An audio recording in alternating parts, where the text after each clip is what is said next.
How's it going, everybody? My name is Spencer Ostrowski, and I am the host of the Living Sports Show. It's pretty late at night, and I'm drunk, obviously, as you can probably hear my voice. I really just wanted to make this episode about Stephen Curry, just in general, because I think he has the most unique uh, kind of position in terms of like a legacy board of like where do you place him in the all-time point guards? Because on the depth chart, he is a point guard because, I mean, obviously that's just how he is, but in general, like, do people see him as a point guard? Do people see him as a shooting guard? Do people see him as a scorer?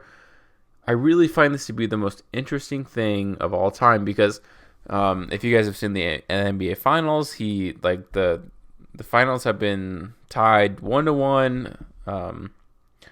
Toronto has not lost the lead. It's tied 1-1 going into Golden State, but in reality, like a three-time champ, Golden State Warriors have tied the series 1-1.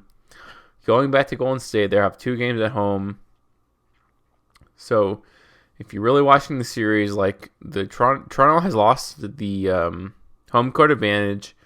They have to win at least one game Golden State, which I'm not really sure they can do. At the end of the day, like this video, I want to be very specific. I want it to be about Stephen Curry and like where do we place him all time in this sort of point guard legacy board? And I mean, the conversation has essentially come down to if you're like a real NBA fan, you've really watched it for a long time. It comes down to Magic Johnson versus Stephen Curry because Magic Johnson has 5 championships. He has a bunch of All-Star trips.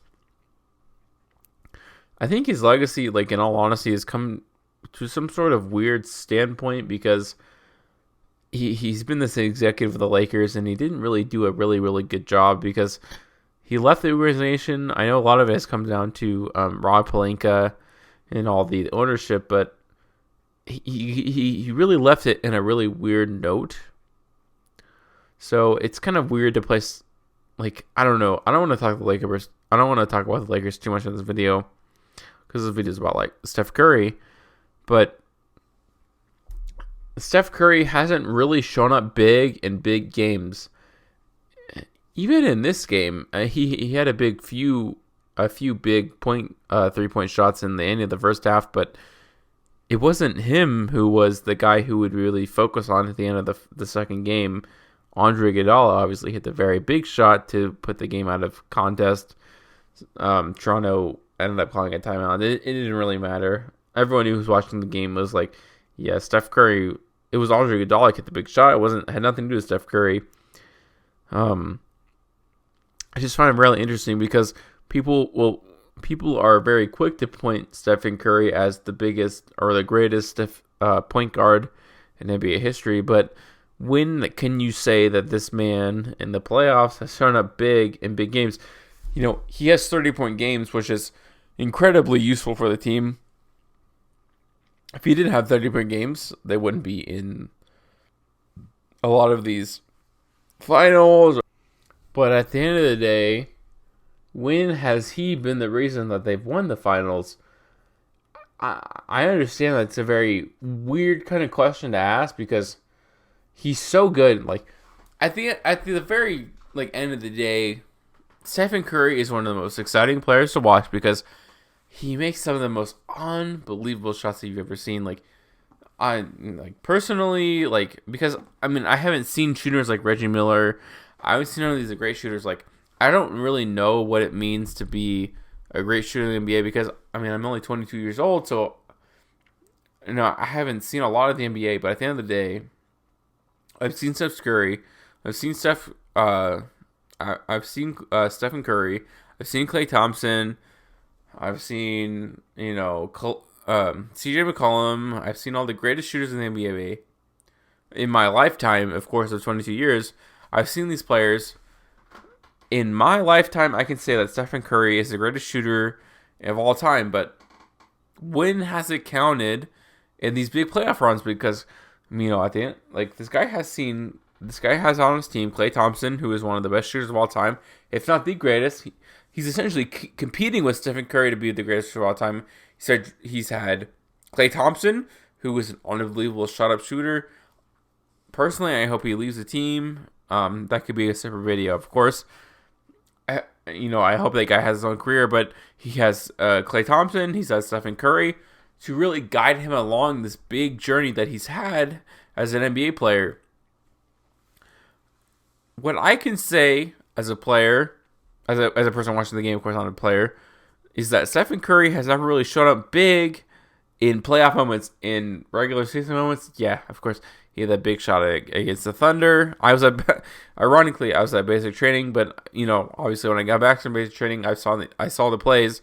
We had this big play, when they were trying to chase the 73 win record, where he hit a big shot, a big 3-pointer, very deep. But the regular season is one thing. The playoffs are a completely other thing. What I see Steph Curry as this guy who blew a 3-1 lead. He's the leader of this team. Steph Curry or Kevin Durant joined this team, but in my mind, Stephen Curry is still the leader of this team, no matter if Kevin Durant is there or not. And blowing 3-1 lead, it has to be on somebody. A lot of it goes on Steve Kerr because he's the coach of the team, but in my mind, the number one player to blame is Stephen Curry because if you remember correctly, when the big 3-point shot went off in the finals, you remember Kevin guarding him on that 3-point shot that would kind of keep the game close. He misses it. I'm not too quick to judge a single player like Stephen Curry on a play that's guarded by Kevin in the final moments of the game, but at the same time, you kind of have to because he was the one who took the big shot.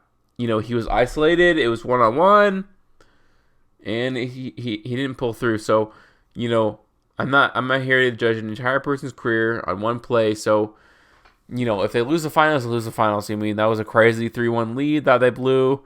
Whatever. So we're going through. So, I'm not here to judge him on one play or one series, whatever. But, the trend kind of continues because Stephen Curry, without a doubt, had a big impact on the third quarter or the end of the second half. But, in the fourth quarter, I didn't really see him. He's kind of being carried by Draymond Green. He's kind of being carried by Klay Thompson. And personally, I believe that the Warriors are going to win this finals. They just really outclass the Toronto Raptors in this series. So I'm not really taking too deep into a legacy dive because Isaiah Thomas, Magic Johnson, they never really had this kind of roster around them to win multiple championships. Magic Johnson had a Kareem Abdul-Jabbar, but that was really towards the end of his career. He's not playing alongside of Klay Thompson. He's not playing alongside of Draymond Green. So in reality, Stephen Curry is the leader of this team, and I know Kevin Durant is hurt in this series, but he's had him in the past two series so it's really on Stephen Curry in this series specifically against the Raptors to win this series, and I know they won game 2, but it seems very weird to me to analyze Stephen Curry overall, in this series, especially. I know he's had a bunch of 30-point games but late in seasons, late in games, late in the finals, he just seems to make a bunch of silly choices. When they blew the 3-1 series, the play I remember the most is when he had this behind-the-back play to Klay Thompson that ended up in a turnover, which eventually led to the LeBron James block on Andre Iguodala. I know it seems kind of silly because you kind of separate the plays, but in my mind, as a sport analyst, you kind of build momentum towards these things, and LeBron James, especially now, picks his spots, and he kind of picked his spot as a weird turnover. He had the opportunity to block Andre Iguodala. He picks it and ended up winning the game. Kyrie Irving ends up hitting the big shot of the game, but that shot would have never happened without LeBron James' big block on Andre Iguodala. And I really think Stephen Curry allowed that play to happen because of his weird behind the back pass and a turnover that allowed LeBron James to hit that big block on Andre Iguodala. So I guess at the end of the day, I'm not quick to give Stephen Curry the greatest point guard of all time because do you guys remember, I'm going to leave this to the comments. Do you guys remember a big defensive play that Stephen Curry made? Because at the end of the day, Stephen Curry is the greatest offensive player of all time that I've seen. I'm 22 years old. I haven't seen Michael Jordan. So as a fan of Stephen Curry, as a player, as a fan who has seen the NBA, who has seen Stephen Curry play for so many games, endless games, who has hit so many big shots, do you guys really point him as the greatest point guard of all time over Magic Johnson? Because I think the race is only between Magic Johnson and Stephen Curry. People say Isaiah Thomas. I'm not too quick to say that because I think Isaiah Thomas was a primarily defensive point guard who really, ruined Michael Jordan's career. But again, this video is not about Isaiah Thomas or the Pistons. It's about Stephen Curry. So this, in my mind, the race is between Stephen Curry and Magic Johnson. Let me know what you guys think in the comments below. Like, what do you think of Isaiah Thomas's, about Stephen Curry's, about Magic Johnson's career? Who do you think had the best? Because in my mind, Magic Johnson is still at the top with his All-Stars and his championship runs, because Magic Johnson was always the best player on his championship runs. And personally, I don't believe that Stephen Curry has been the best player on his championship run. So let me know what you guys think in the comments down below. And please, subscribe. I know I'm making some pretty risky content right now, especially my last video, pretty much demeaning Bill Laimbeer when I'm trying to get a job with the Aces, just thanks for watching, guys. Please subscribe.